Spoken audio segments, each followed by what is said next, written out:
Shadow of the Titanic, The Extraordinary Stories of Those Who Survived. Written by Andrew Wilson. Narrated by David Pickering. Copyright 2011 by Andrew Wilson.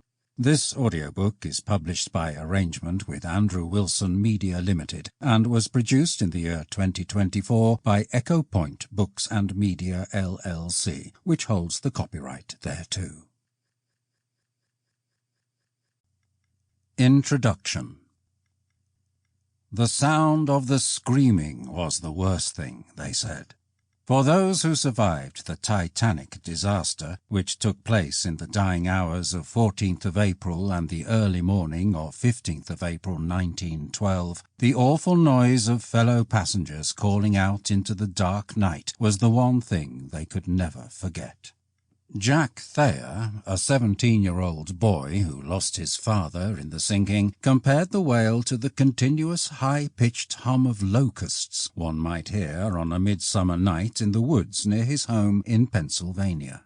Second-class passenger Charlotte Collier, who was travelling with her husband and daughter, described the noise as being like a gigantic swarm of bees. The bees were men, and they had broken their silence now, she said. Cries more terrible than I had ever heard rang in my ears.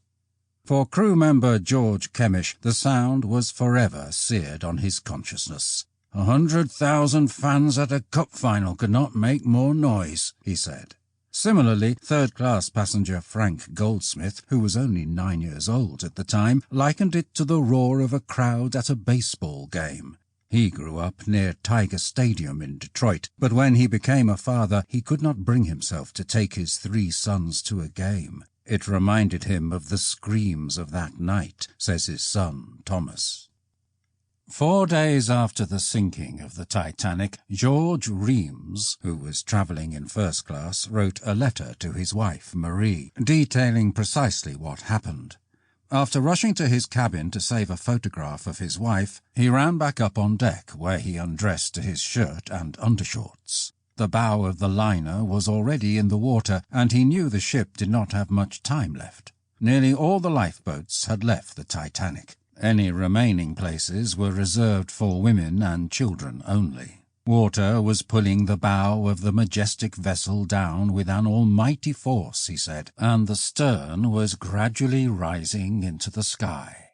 An explosion from the bowels of the ship threw him into a pile of ropes and chairs. His only chance was to try and swim, and so, after taking a running start, he jumped overboard.